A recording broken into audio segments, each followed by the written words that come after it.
وننزل من القرآن ما هو شفاء ورحمة للمؤمنين ولا يزيد الظالمين إلا خسارا. بسم الله الرحمن الرحيم. الحمد لله رب العالمين والعاقبة للمتقين والصلاة والسلام على سيد الأنبياء والمرسلين وعلى آله الطيبين الطاهرين وصحبه الكرام أجمعين. أما بعد فأعوذ بالله من الشيطان الرجيم. بسم الله الرحمن الرحيم.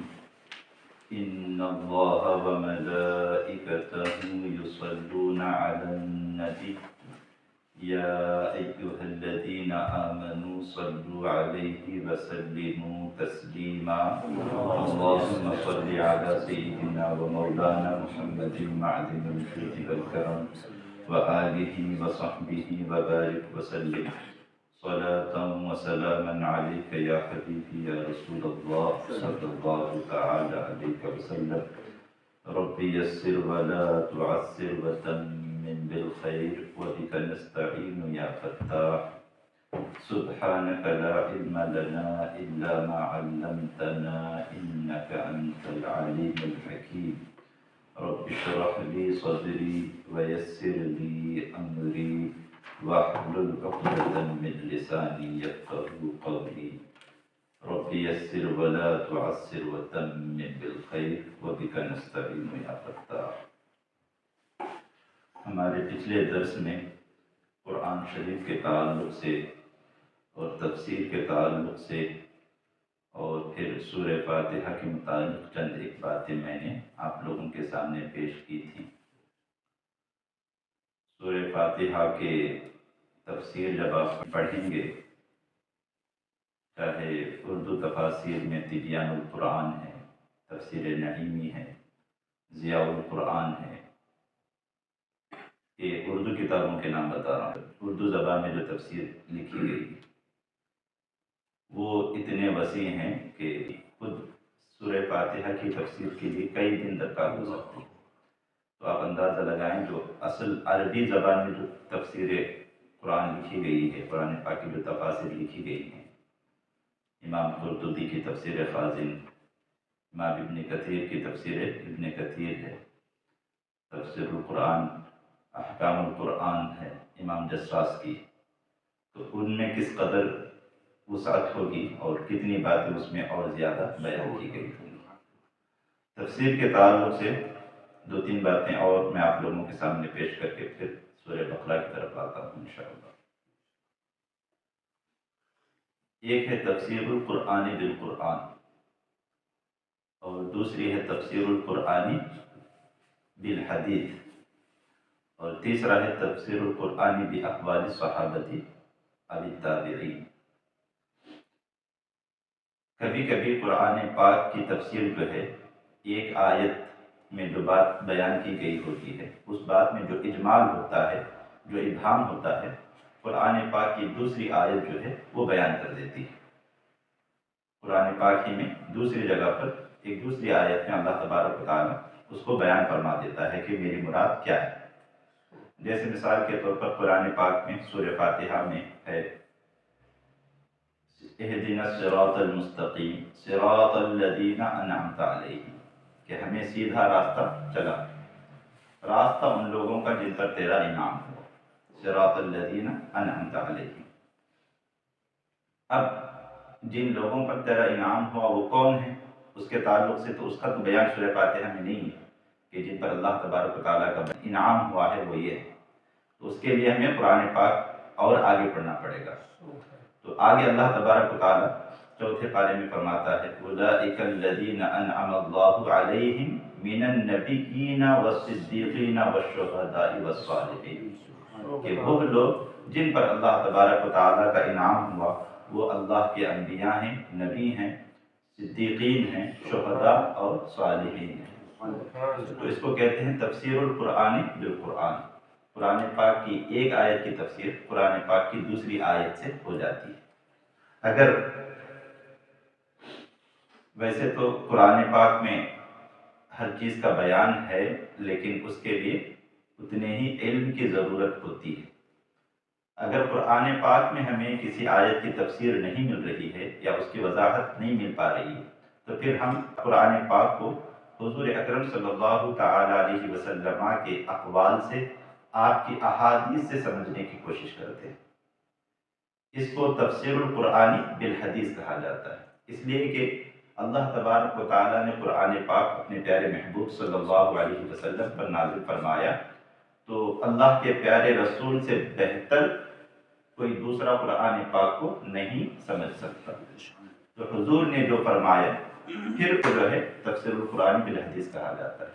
جیسے مثال کے طور پر قرآن پاک میں ہے احل اللہ البیع وحرم الربا، کہ اللہ تبارک و تعالیٰ نے بیع کو حلال فرمایا اور ربا کو حرام فرمایا، سود کو حرام فرمایا۔ اب ربا کیا ہے، سود کیا ہے؟ اگر آپ کو سود کے تعلق سے وضاحت قرآن پاک میں چاہیے تو قرآن پاک کی ظاہری آیات میں آپ کو اس کا کہیں پر بھی بیان نہیں ملے گا، اس کے لیے ہمیں حدیث پاک کی طرف جانا پڑے گا۔ تو حضور اکرم صلی اللہ تعالی علیہ وسلم نے حدیث پاک میں بیان فرمایا کہ الحنطۃ بالحنطۃ والشعیر بالشعیر، وہ پوری حدیث پاک کہ سود کا کیا مطلب ہے، گیہوں کو گیہوں کے بدلے، آٹے کو آٹے کے بدلے، جو کو جو کے بدلے برابر سرابر بیچو، برابر سرابر بیچو، اور کیش، ادھار بھی نہیں۔ جیسے 100 سیر یا 100 یوں سمجھ لیجیے 100 کے جی گیہوں آپ دے رہے ہیں، سامنے والے سے 100 کے جی ہی گیہوں آپ واپس لیں گے اگر گیہوں کو گیہوں کے بدلے لینا دینا ہے۔ اگر 100 کے جی کے بدلے میں کوئی سامنے والے شخص سے اگر 101 کے جی وصول کرے تو پھر یہ جو ایکسٹرا 1 کے جی ہے یہ سود ہے، یہ حرام ہے۔ تو اس کو تفسیر القرآنی بالحدیث کہا جاتا ہے۔ اچھا، اب حضور اکرم صلی اللہ تعالی علیہ وسلم کے بعد اگر قرآن پاک کو سب سے بہتر طریقے سے اگر کوئی سمجھنے والے ہیں تو وہ حضور کے اصحاب ہیں، حضور کے اصحاب ہیں۔ اور حضور کے اصحاب کی خصوصیت یہ ہے کہ وہ اپنی طرف سے کوئی بھی بات نہیں کرتے، جو انہوں نے حضور اکرم صلی اللہ تعالی علیہ وسلم سے سنا ہوا ہے وہی وہ بات جو ہے اپنے آگے والوں کو بتاتے ہیں۔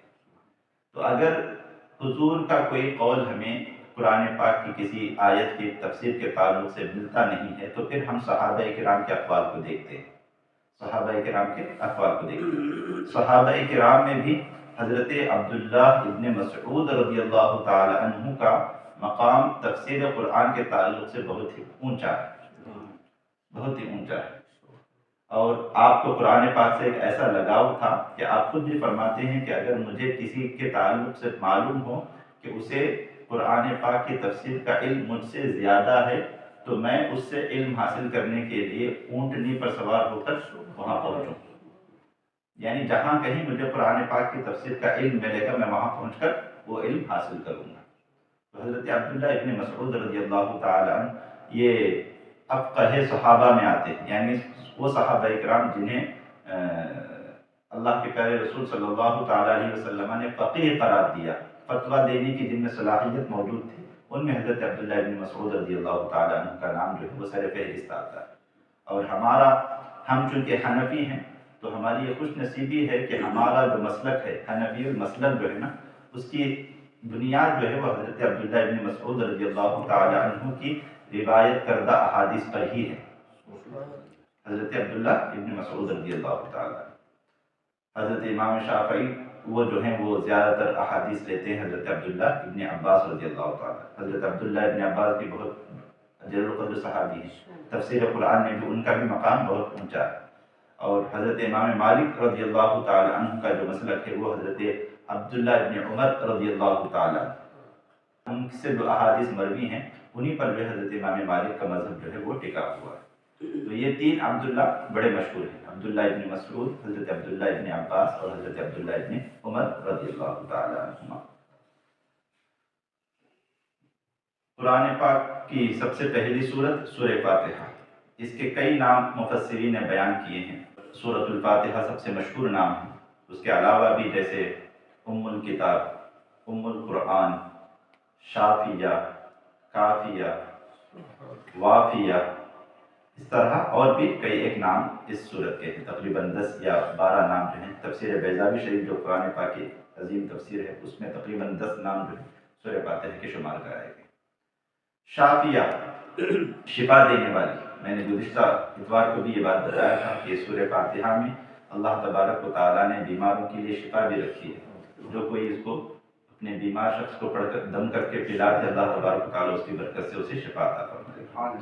اس کی جو وجہ تسمیہ ہے شافیہ، اس کے تعلق سے ایک حدیث پاک بیان کر کے پھر سورہ بقرہ کی طرف آ جاتا ہے انشاءاللہ۔ حضور اکرم صلی اللہ تعالی علیہ وسلم نے صحابہ کرام کے ایک گروہ کو، تقریباً 30 افراد پر مشتمل وہ گروہ تھا، کسی محاذ پر آپ نے بھیجا تھا جنگ پر۔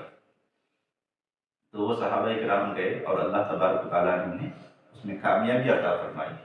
جب وہ واپس آ رہے تھے وہاں سے، تو ایک قصبے میں شام کے وقت وہ پہنچے، تو انہوں نے ارادہ کیا کہ ہم اسی قصبے میں رات گزار لیں گے، پھر صبح اٹھ کر ہم اپنے سفر کو کنٹینیو کریں گے۔ تو قصبے والوں نے ان کو رکنے نہیں دیا کہ ہم آپ لوگوں کو یہاں ٹھہرنے نہیں دیں گے۔ مسلمان، معلوم تھا کہ مسلمان اور عرب جو ہے وہ اس وقت بت پرستی میں مبتلا تھے، تو انہوں نے کہا کہ ہم آپ کو یہاں پر ٹھہرنے نہیں دیں گے، آپ یہاں سے چلے جائیں۔ تو وہ لوگ بہرحال وہاں سے نکلے اور قصبے سے باہر، اس گاؤں سے باہر ایک جگہ انہوں نے پڑاؤ ڈالا، اور وہیں انہوں نے سوچا کہ اب رات ہو گئی ہے تو رات یہاں باہر گزار لیتے ہیں۔ گاؤں والوں نے مہمانی نہیں کی تو کیا کر سکتے ہیں۔ اور اسی درمیان ایسا ہوا کہ اس گاؤں کا جو سردار تھا اسے کسی زہریلی چیز نے کاٹ لیا، سانپ نے یا بچھو وغیرہ ڈنک لیا اس کو۔ تو اس زمانے میں جھاڑ پھونک کیا جاتا تھا، تو لوگوں نے کوشش کی اپنے طور پر، لیکن جو ہے وہ ریکور نہیں ہو پا رہا تھا، اسے آرام نہیں مل پا رہا تھا۔ تو بہت پریشان ہوئے۔ پھر آخر کار کسی نے بتایا کہ وہ جو مسلمان آئے ہوئے تھے آج ہمارے گاؤں، چلو ان لوگوں کے پاس چلتے ہیں، ہو سکتا ہے ان کے پاس کوئی اس کا کوئی علاج ہو۔ تو وہ آئے ان لوگوں کے پاس، تو آنے کے بعد پھر انہوں نے کہا کہ ایسا ہمارے سردار جو ہیں ان کو جو ہے کسی زہریلی چیز نے ڈس لیا ہے، کیا آپ ان کے لیے کچھ کر سکتے ہیں؟ تو پھر انہوں نے دیکھا کہ اب یہ خود ہمارے پاس آئے ہیں، تو انہوں نے کہا کہ اچھا ٹھیک ہے، ہم ان کا علاج کر دیں گے، لیکن اس کا معاوضہ بھی آپ لوگوں سے لیں گے۔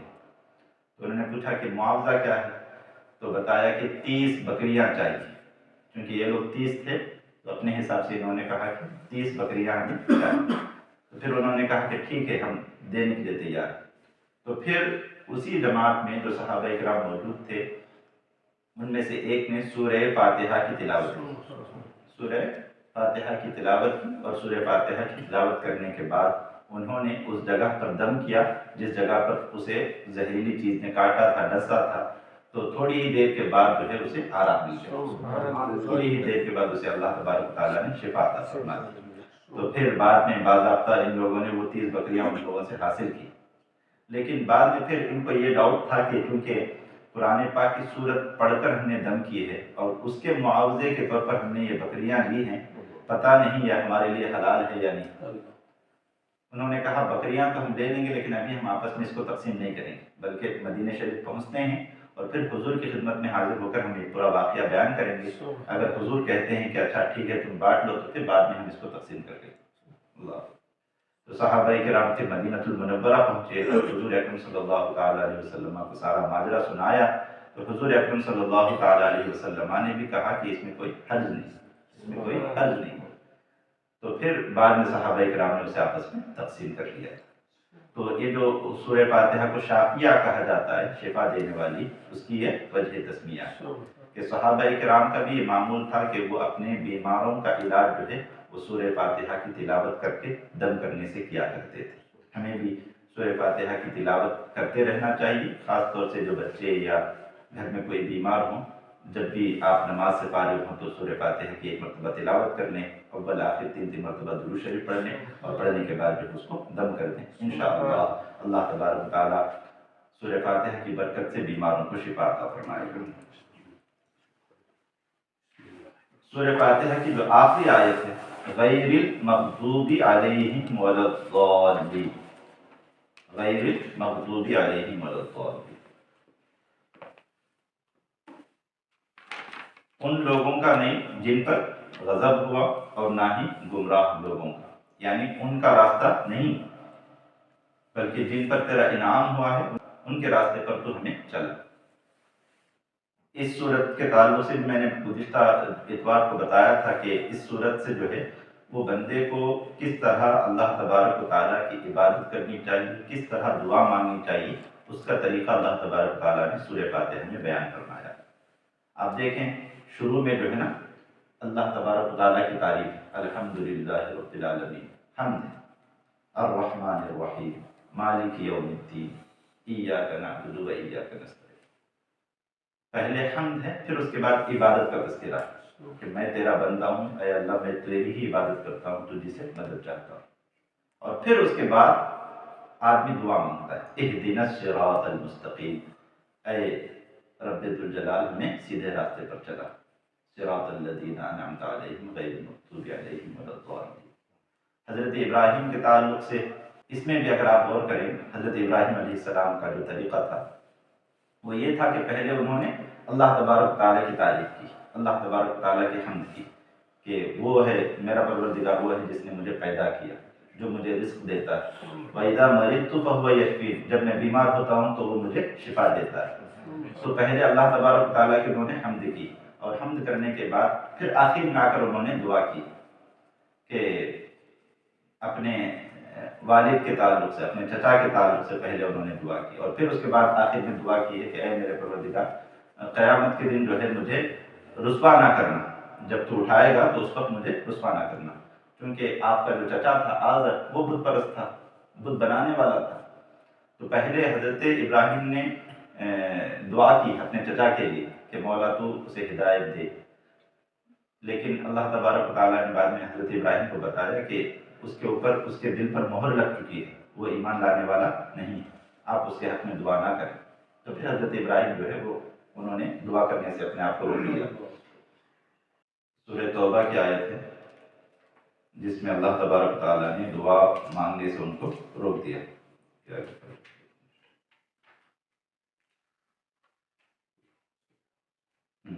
ما كان للنبي والذين آمنوا أن يستغفروا للمشركين ولو كانوا أولي قربى من بعد ما تبين لهم أنهم أصحاب الجحيم، یعنی کسی نبی کے لیے اور نہ ایمان والوں کے لیے یہ جائز نہیں ہے کہ وہ مشرکین کے لیے مغفرت کی دعا چاہیں، جنہوں نے شرک کیا ہے، جو مشرکین ہیں ان کے لیے وہ مغفرت کی دعا کریں، یہ کسی نبی کے لیے اور اہل ایمان کے لیے جائز نہیں ہے۔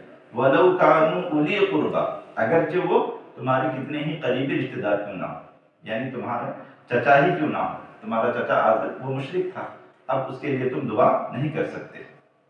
مِن بَعْدِ مَا تَبَيَّنَ لَهُمْ أَنَّهُمْ أَصْحَابُ الْجَحِيمِ، بعد اس کے کہ ان کے حق میں یہ بات ظاہر ہو چکی ہے کہ وہ جہنمی ہیں، وہ جہنم والے ہیں۔ تو جب حضرت ابراہیم کو پتہ چل گیا کہ اب یہ ان کے دل پر مہر لگ چکی ہے اور یہ ایمان قبول کرنے والا نہیں ہے، پھر اس کے بعد حضرت ابراہیم جو ہے وہ مطلب انہوں نے اپنے آپ کو اس سے الگ رکھا۔ اسی طرح حضرت یوسف علیہ السلام کے تعلق سے حضرت یوسف سورہ یوسف میں آپ پڑھیں گے، فاطر السماوات والارض انت ولی فی الدنیا والآخرہ توفنی مسلما والحقنی بالصالحین۔ اس میں بھی آپ کو دیکھے گا کہ دیکھو پہلے اللہ تبارک تعالیٰ کی یہ تعریف کر رہے ہیں، فاطر السماوات والارض، آسمانوں اور زمین کو پیدا کرنے والا، انت ولی فی الدنیا والآخرہ، دنیا اور آخرت میں تو ہی میرا مددگار ہے۔ پہلے تعریف کرنا ہے اللہ تبارک تعالیٰ کی، حمد بیان کرنا ہے، اس کی بڑائی بیان کرنا ہے، پروردگار تو ہی تو ہے، مولا تو ہی تو ہے، سب کچھ تو ہی ہے۔ اور پھر اس کے بعد بندے کو جو ہے اپنی عاجزی، اپنی انکساری کے ساتھ جو ہے اپنی بات رکھنی ہے۔ حضرت یوسف علیہ السلام آخر میں دعا کرتے ہیں، توفنی مسلما والحقنی بالصالحین، کہ مجھے حالت اسلام میں مجھے وفات دینا، والحقنی بالصالحین، اور مجھے تیرے جو نیک بندے ہیں ان کے ساتھ مجھے شامل کر دے، ملا دے، والحقنی بالصالحین۔ تو حضرت ابراہیم کی دعا یا حضرت یوسف علیہ السلام کی جو دعا قرآن پاک میں آئی ہے، یا پھر دیگر مواقع پر جو انبیاء کرام نے اللہ تبارک و تعالیٰ سے دعا کی ہے، وہ بالکل سورہ فاتحہ کے عین مطابق، یعنی پہلے اللہ تبارک و تعالیٰ کی حمد و ثنا کرنی ہے، اور پھر اپنی عاجزی ظاہر کرنی ہے، اپنی بندگی کا اظہار کرنا ہے کہ مولا میں تیرا بندہ ہوں، پروردگار میں تیرا بندہ ہوں، اور تو نہیں سنے گا تو پھر کون سنے گا، اور میں تجھ سے اگر نہیں کہوں گا تو پھر کس سے کہوں گا، اور پھر اس کے بعد بندے کو اپنی بات رکھنی چاہیے۔ ایسا نہیں کہ مطلب آئے دوڑتے ہوئے اور ڈائریکٹ ہاتھ اٹھا کر پروردگار مجھے یہ عطا کر دے، مجھے وہ عطا کر دے، میں بیمار ہوں مجھے شفا عطا کر دے۔ اللہ تبارک و تعالیٰ وہ رحیم ہے، رؤوف ہے، رحمان ہے، دعا قبول کرنے والا ہے، لیکن جو طریقہ ہے دعا مانگنے کا وہ یہ ہے کہ پہلے اللہ تبارک و تعالیٰ کی حمد کی جائے، الحمدللہ رب العالمین، اے پاک پروردگار عالم، تو رحمان ہے، تو رحیم ہے، تو رؤوف ہے، تو کریم ہے، تو ستار ہے، تو غفار ہے، تو ہی بیماروں کو شفا دینے والا ہے، تو ہی روزی دینے والا ہے۔ اور پھر اس کے بعد بندے کو اپنی عاجزی کا اظہار کرنا چاہیے کہ پروردگار میں تیرا ہی بندہ ہوں، میں تیری ہی عبادت کرتا ہوں، اور مجھے جب کوئی ضرورت پڑتی ہے تو میں تیری ہی بارگاہ میں دستے دعا دراز کرتا ہوں، اور پھر اس کے بعد اپنی بات رکھی کہ مولا مجھے میری فلاں حاجت کو پوری فرما دی۔ انشاءاللہ اگر اس طریقے پر عمل کرتے ہوئے اللہ کی بارگاہ میں جو کوئی دعا کرے گا تو اللہ تبارک و تعالیٰ اس کی دعا ضرور قبول فرمائے گا۔ بسم اللہ الرحمن الرحیم، الف لام میم، ذلك الكتاب لا ريب فيه هدى للمتقين الذين يؤمنون بالغيب ويقيمون الصلاة ومما رزقناهم ينفقون والذين يؤمنون بما أنزل إليك وما أنزل من قبلك وبالآخرة هم يوقنون۔ سورہ بقرہ مدنیہ، مدینہ المنورہ میں سب سے پہلی سورت جو نازل ہوئی وہ سورہ بقرہ۔ سورہ فاتحہ کے تعلق سے گزشتہ اتوار کو میں نے بتایا تھا کہ یہ وہ سورت ہے جو مکہ المکرمہ میں بھی نازل ہوئی اور مدینہ المنورہ میں بھی نازل ہوئی، سورہ فاتحہ۔ لیکن سورہ بقرہ اس کی تقریباً آیتیں جو ہے وہ مدینہ المنورہ میں نازل ہوئی ہیں، سوائے ایک آیت کے تعلق سے، وَاتَّقُوا يَوْمًا تُرْجَعُونَ فِيهِ إِلَى اللَّهِ ثُمَّ تُوَفَّى كُلُّ نَفْسٍ مَا كَسَبَتْ وَهُمْ لَا يُظْلَمُونَ۔ اس آیت کے تعلق سے مفسرین فرماتے ہیں کہ یہ آیت کریمہ مکہ المکرمہ میں حجۃ الوداع کے موقع پر نازل ہے، بلکہ بعض مفسرین کا یہ بھی قول ہے کہ یہ آیت یعنی وَاتَّقُوا يَوْمًا تُرْجَعُونَ فِيهِ إِلَى اللَّهِ یہ قرآن پاک کی سب سے آخری آیت ہے۔ بعض مفسرین کا قول ہے، بعض مفسرین کہتے ہیں اليوم اکملت لکم دینکم واتممت علیکم نعمتی ورضیت لکم الاسلام دینا، یہ آیت ہے سب سے آخری آیت ہے۔ بہرحال مفسرین کا اس میں اختلاف ہے، سب سے پہلی آیت کون سی ہے اس پر تو سب کا اتفاق ہے، اقرأ بسم ربک الذی خلق، لیکن سب سے آخری کون سی آیت ہے اس میں مفسرین کا اختلاف ہے۔ تو وہ آیت مکی ہے، اس کے علاوہ تقریباً جو دیگر آیتیں سورہ بقرہ کی ہیں وہ سب کے سب مدینہ المنورہ میں نازل ہوئی۔ سورہ بقرہ کی بہت فضیلت حدیث پاک میں مروی ہے۔ حضور اکرم صلی اللہ تعالی علیہ وسلم نے ایک موقع پر ارشاد فرمایا کہ جس گھر میں سورہ بقرہ کی تلاوت ہو اس گھر سے سرکش شیطان دور ہو جاتا ہے، اس گھر میں سرکش شیطان رہ نہیں سکتا۔ یہ جو جادوگر ہوتے ہیں نا، وہ لوگ بھی جو ہے اس گھر پر یا اس گھر والوں پر کوئی کنٹرول حاصل نہیں کر سکتے۔ سفلی عملیات کرنے والے جو لوگ ہیں وہ جس گھر میں سورہ بقرہ کی تلاوت ہوتی ہے، یعنی سورہ بقرہ کی وجہ سے وہ گھر پورا اللہ تبارک و تعالیٰ کی حفظ میں، اللہ تبارک و تعالیٰ کے کنٹرول میں چلا جاتا ہے۔ تو سفلی عملیات کرنے والے یا پھر جادوگری کرنے والے بھی جو ہے اس گھر پر کنٹرول حاصل نہیں کر سکتے۔ اسی لیے اگر کسی گھر میں کسی طرح کے آسیب کا اثر ہو یا پھر کوئی پریشانی ہو تو علماء کہتے ہیں کہ وہاں پر سورہ بقرہ کی تلاوت کی جائے۔ 40 دن کا عمل بتاتے ہیں کہ 40 دن ریگولر جو ہے ایک وقت متعین کر لیا جائے کہ فلاں وقت میں، اور روزانہ سورہ بقرہ کی تلاوت کی جائے تو انشاءاللہ العزیز وہ گھر آسیب سے اور دیگر مضر اثرات سے محفوظ ہو جائے گا۔ ذالک الکتاب لا ریب فیہ، اس سورت کی شروعات جو ہے وہ الف لام میم سے ہوتی ہے۔ الف لام میم یہ کیا ہے؟ اس کو مفسرین نے نام دیا ہے حروف مقطعات۔ حروف مقطعات قرآن پاک کی 29 سورتیں ایسی ہیں جن کے شروع میں حروف مقطعات ہیں، الف لام میم، الف لام را، الف لام میم را، کاف ہا یا عین صاد، طہ یاسین، یہ سب کیا ہیں؟ حروف مقطعات میں سے، حامیم، طاسین۔ تو قرآن پاک کی 29 سورتوں کا آغاز جو ہے وہ حروف مقطعات سے ہوتا ہے۔ اب ان حروف مقطعات کا مطلب کیا ہے، معنی کیا ہے، اس میں کئی ایک اقوال ہیں، لیکن سب سے راجح قول جو ہے وہ یہ ہے کہ اس کی مراد اللہ تبارک و تعالیٰ جانتا ہے، اور اللہ تبارک و تعالیٰ کی عطا سے اس کے پیارے رسول صلی اللہ علیہ وسلم جانتے ہیں، ٹھیک ہے؟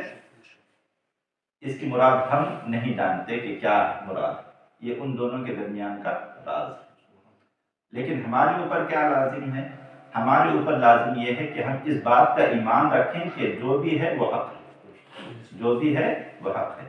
الف لام میم یہ اللہ تبارک و تعالیٰ کا کلام ہے، اور اس کی مراد جو اللہ تبارک و تعالیٰ کے علم میں ہے اور جو اللہ کے پیارے رسول صلی اللہ علیہ وسلم کے علم میں ہے وہ حق ہے، اس پر ایمان رکھنا یہ ہماری ذمہ داری ہے۔ اسی طرح جو قرآن پاک کی دیگر آیتیں ہیں ان کو متشابہات میں شمار کیا جاتا ہے۔ قرآن پاک کی جو آیتیں ہیں ان کو ہم دو کیٹیگریز میں رکھتے ہیں، ایک کو آیات محکمات کہا جاتا ہے اور دوسرے کو آیات متشابہات، ٹھیک ہے؟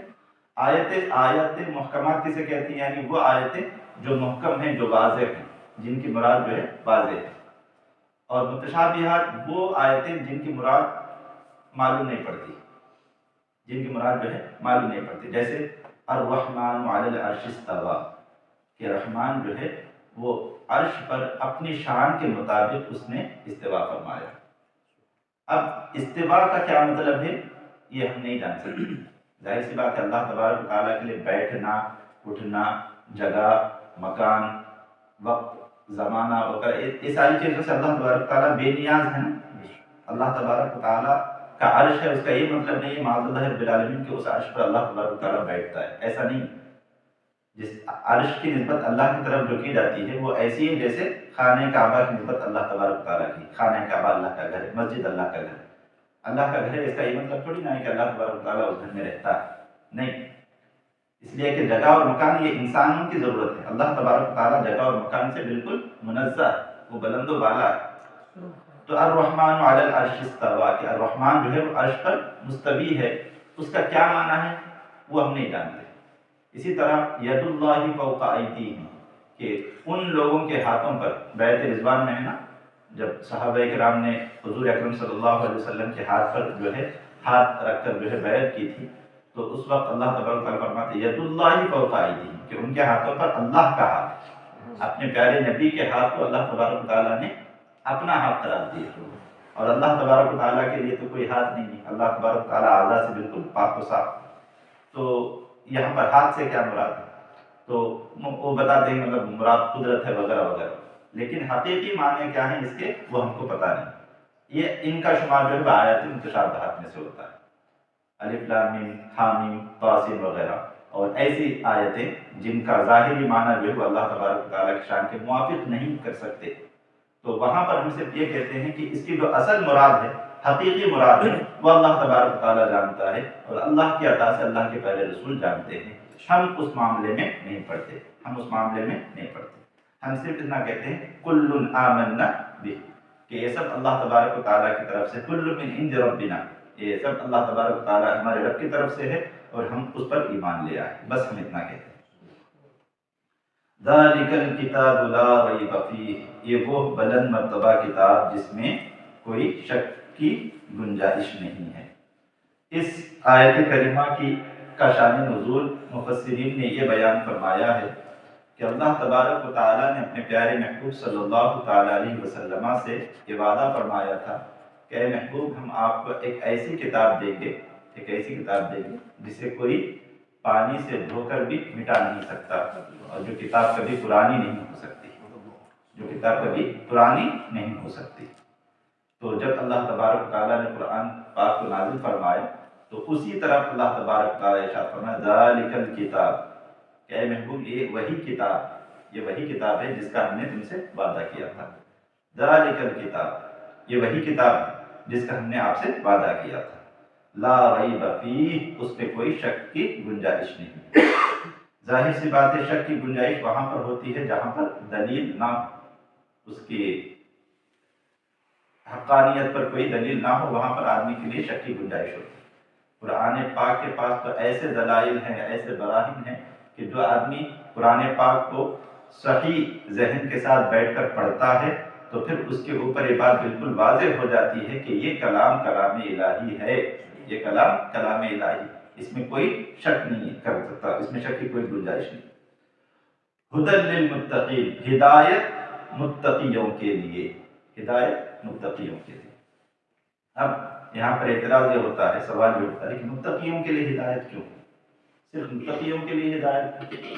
تو اس کا جواب دیا گیا کہ قرآن پاک صرف متقیوں کے لیے ہدایت نہیں بلکہ ہدی للناس، یعنی تمام لوگوں کے لیے ہدایت۔ جو کوئی اس کو ہدایت حاصل کرنے کی نیت سے بیٹھ کر پڑھے گا، اس میں غور و خوض کرے گا، اللہ اس کو ضرور ہدایت عطا فرمائے۔ اگر اس کے دل پر کفر کی مہر نہیں لگی ہے تو انشاءاللہ اسے ضرور اس کتاب سے ہدایت ملے گی۔ لیکن یہاں پر خاص طور سے متقیوں کے تعلق سے کہا گیا کہ ہدی للمتقین، کہ یہ ہدایت ہے متقیوں کے لیے۔ تو بتانے کا مقصد یہ ہے کہ یعنی جو اصل میں متقی ہیں وہی اس سے نفع اٹھانے والے ہیں۔ آپ نے دیکھا ہوگا کہ جب بارش ہوتی ہے نا تو بارش ہر قسم کی زمین پر ہوتی ہے۔ ایک زمین وہ ہوتی ہے جہاں پر جب بارش پڑتی ہے تو زمین جو ہے وہ پانی کو کیپچر کرتی ہے، اپنے اندر لے لیتی ہے، اور پھر اس کے بعد چند دنوں کے بعد ہم دیکھتے ہیں کہ وہاں پر ہریالی اگاتی ہے۔ ایک زمین وہ ہوتی ہے جہاں پر پانی ٹھہرتا نہیں، حالانکہ زمین ہی ہوتی ہے لیکن پانی جو ہے بہہ کر نکل جاتا ہے، وہاں پر پانی رکتا نہیں۔ پانی وہ جو پانی زمین جو ہوتی ہے نا وہ پانی کو کیپچر کرنے کی طاقت نہیں رکھتی، بنجر زمین جسے کہا جاتا ہے، ٹھیک ہے، وہاں پر سبزہ نہیں اگتا، وہ زمین ایسی ہی ویران رہتی ہے، پتھریلی زمین ہوتی ہے۔ تو اللہ تبارک و تعالیٰ کا کلام جو ہے یہ ایک طرح سے بارش ہے، مطلب یہ نازل ہو رہا ہے، لیکن اب ہمارے دل وہ زمین کے مانند ہے، جس کا دل پاک و صاف ہے وہ دل جو ہے زیادہ قرآن پاک سے فائدہ اٹھائے گا، لیکن جو دل سخت ہے، پتھریلی زمین کا جو دل ہے، وہاں پر قرآن پاک تو نازل ہوگا اس کے دل پر، لیکن یہ ہے کہ اس دل کے اندر وہ قرآن پاک نہیں جائے گا، جس کی وجہ سے اسے قرآن پاک کی تاثیر جو ہے اسے میسر نہیں آئے۔ تو قرآن پاک پڑھنے کے لیے سب سے پہلے دل کو صاف کر کے آدمی کو بیٹھنا پڑے گا، تبھی جا کر قرآن پاک سے وہ صحیح معنوں میں فائدہ اٹھا سکتا ہے۔ تو بارش تو ہر جگہ ہوتی ہے، قرآن پاک کا جو کیا کہتے ہیں فیضان ہے وہ اپنے طور پر تو سب کے لیے عام ہے، لیکن جو قبول کرنے کی صلاحیت کس دل کے اندر ہے اور کس دل کے اندر کم ہے، کس دل کے اندر بالکل نہیں ہے، وہ اس پر ڈیپینڈ کرتا ہے۔ جس کا دل زیادہ صاف ہوتا ہے وہ زیادہ قرآن پاک سے فیضیاب ہوتا ہے، اور جس کا دل جو ہے وہ سخت ہوتا ہے، پتھر کی طرح ہوتا ہے، یا گناہوں کی وجہ سے بالکل کالا ہو گیا ہوتا ہے اور وہ توبہ نہیں کر رہا ہوتا ہے گناہوں سے، تو پھر اس دل کے اندر قرآن پاک داخل نہیں ہوتا، اس کے لیے پہلے اپنے دل کو پاک کرنا پڑے گا۔ تو یہاں پر یہ بتانے کا مقصد یہ ہے کہ قرآن پاک ہدایت ہے، یعنی اس سے نفع اٹھانے والے جو ہیں وہ متقی ہیں، وہ متقی۔ الذین یؤمنون بالغیب ویقیمون الصلاة ومما رزقناہم ینفقون والذین یؤمنون بما انزل الیک وما انزل من قبلک وبالآخرۃ هم یوقنون۔ ان تینوں آیتوں میں، ٹھیک ہے، متقین کی صفات بیان ہوئی ہیں، یعنی متقیوں سے مراد کون ہیں؟ اہل ایمان ہیں، لیکن اہل ایمان بھی ایسے جو ظاہراً بھی مؤمن ہیں اور باطناً بھی مؤمن ہیں، جو کامل طور پر ایمان رکھنے والے ہیں، ظاہری طور پر بھی وہ ایمان والے ہیں اور باطنی طور پر بھی ایمان والے ہیں۔ اس کے بعد دو آیتیں آ رہی ہیں، کون سی؟ ان الذین کفروا سواء علیہم اانذرتہم ام لم تنذرہم لا یؤمنون، اور ختم اللہ علی قلوبہم وعلی سمعہم وعلی ابصارہم غشاوۃ ولہم عذاب عظیم۔ یہ دو آیتیں ان لوگوں کے حق میں ہیں جو کھلم کھلا کافر ہیں، جو ظاہراً بھی کافر ہیں باطناً بھی کافر ہیں، یعنی جن کا کفر بالکل ظاہر ہے۔ اس سے پہلے یہ جو تین آیتیں ہیں ان میں ایمان والوں کی بات ہوئی کہ وہ ایمان والے جو ظاہراً بھی مؤمن ہیں باطناً بھی مؤمن ہیں، اور پھر اس کے بعد جو دو آیتیں آ رہی ہیں ان میں ان کافروں کے بارے میں بیان باتیں ہو رہی ہیں جو ظاہراً بھی کافر ہیں باطناً بھی کافر ہیں، اور پھر اس کے بعد وَمِنَ النَّاسِ مَن يَقُولُ، یہاں سے تقریباً 13 آیتیں یہ منافقین کے حق میں نازل ہوئی، یعنی جو ظاہراً تو مومن ہونے کا دعویٰ کرتے تھے لیکن باطن میں جو ہے وہ مومن نہیں تھے بلکہ وہ کافر تھے، ٹھیک ہے، ان کے تعلق سے وہاں سے وَمِنَ النَّاسِ مَن يَقُولُ سے لے کر جو ہے تقریباً 12 آیتیں وہ منافقین کے تعلق سے آتی ہیں۔ اب سب سے پہلی صفت متقیوں کی کیا ہے؟ الذین یؤمنون بالغیب، وہ لوگ جو ایمان رکھتے ہیں غیب پر، غیب پر۔ ہم اللہ تبارک و تعالیٰ پر ایمان رکھتے ہیں، اللہ تبارک و تعالیٰ کی بنائی ہوئی جنت پر ایمان رکھتے ہیں، اللہ تبارک و تعالیٰ کے بنائے ہوئے جہنم پر ایمان رکھتے ہیں، عرش و کرسی پر ایمان رکھتے ہیں، حالانکہ ہم نے ان میں سے کسی بھی چیز کو نہیں دیکھا، نہ ہم نے جنت کو دیکھا، نہ ہم نے جہنم کو دیکھا، نہ ہم نے عرش کو دیکھا، نہ کرسی کو دیکھا، نہ لوح کو دیکھا، نہ قلم کو دیکھا، لیکن ان ساری چیزوں پر، فرشتوں پر ہم ایمان رکھتے ہیں۔ فرشتے بھی غیب میں آتے ہیں، ہماری نگاہوں کے سامنے وہ نہیں ہوتے، ہماری نگاہیں ان کو دیکھ نہیں سکتی، لیکن ہم ان ساری باتوں پر ایمان رکھتے ہیں، تو یہ ایمان بالغیب، اسی کو ایمان بالغیب کہا جاتا ہے، ٹھیک ہے۔ وَيُقِيمُونَ الصَّلَاةَ، وہ لوگ جو غیب پر ایمان رکھتے ہیں اور نماز قائم کرتے ہیں، اور نماز قائم کرتے ہیں، نماز ادا کرتے ہیں۔ وَمِمَّا رَزَقْنَاهُمْ يُنْفِقُونَ، اور ہم جو چیز ہم نے انہیں عطا کی ہے، جو ہم نے روزی انہیں دی ہے، جو کچھ ہم نے انہیں دیا ہے اس میں سے وہ خرچ کرتے ہیں۔ ينفقون، وہ اللہ کی راہ میں خرچ کرتے ہیں۔ ينفقون سے کیا مراد ہے؟ ایک تفسیر تو یہ ہے کہ اس کی تفسیر ہو سکتا ہے زکوٰۃ مراد، جیسے دیگر آیتوں میں وَأَقِیمُوا الصَّلَاةَ وَآتُوا الزَّکَاۃَ کہ نماز قائم کرو اور زکوٰۃ ادا کرو، اور ایک تفسیر یہ بھی ہے کہ مطلقاً خرچ کرنا مراد ہے، چاہے وہ زکوٰۃ ہو یا صدقات نافلہ ہی کیوں نہ ہو، جو بھی اللہ تبارک و تعالیٰ کی راہ میں وہ خرچ کرتے ہیں۔ تو پہلی صفت کیا ہو گئی؟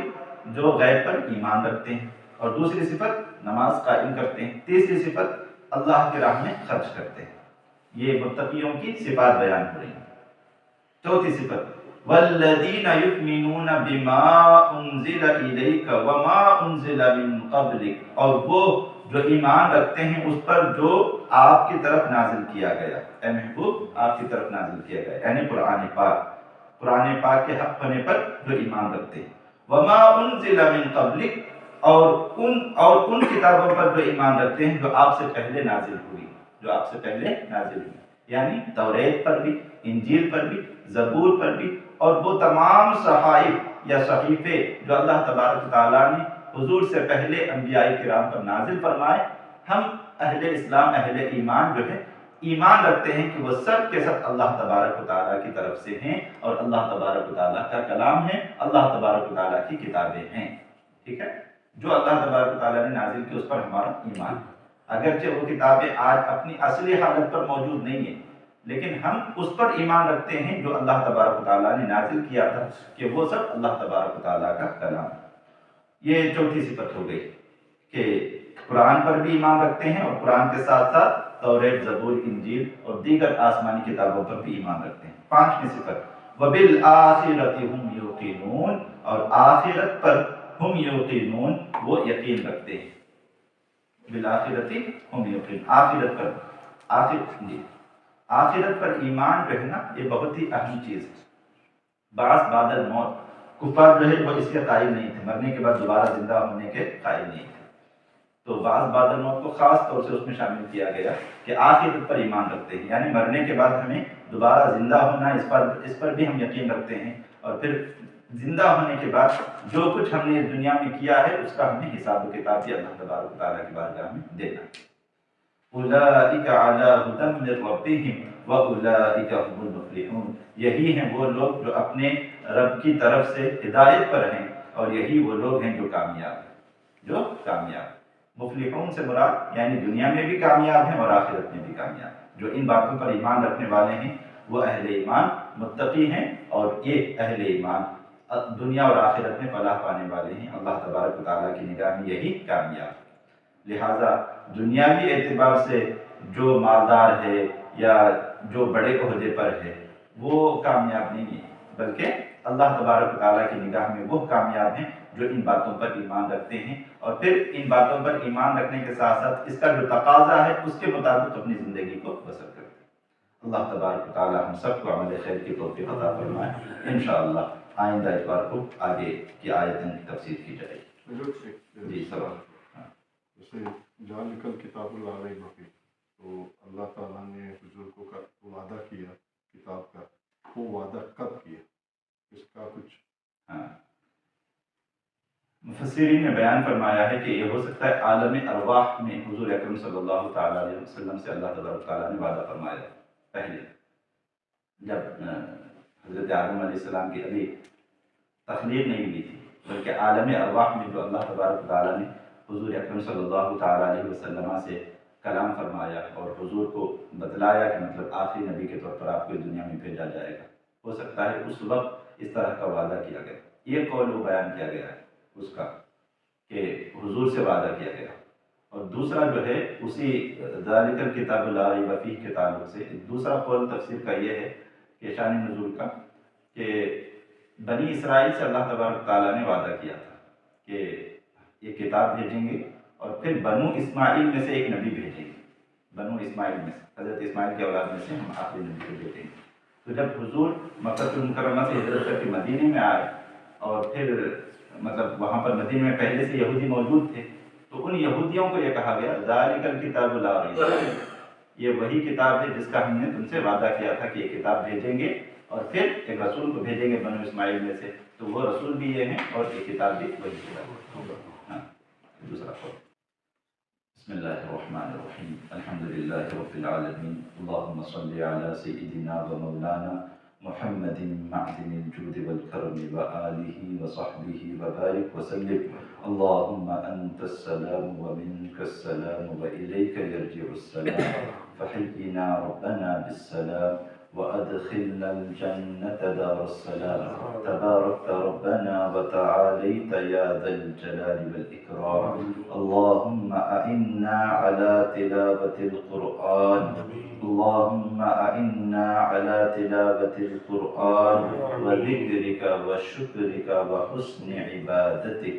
اللهم اكفنا بحلالك عن حرامك وأغننا بفضلك عمن سواك. ربنا تقبل منا الفاتحة. إن الله وملائكته يصلون على النبي يا أيها الذين آمنوا صلوا عليه وسلموا تسليما. اللهم صل على سيدنا ومولانا محمد معدن الجود والكرم وآله وصحبه وبارك وسلم. سمعنا وأطعنا غفرانك ربنا وإليك المصير برحمتك يا أرحم الراحمين.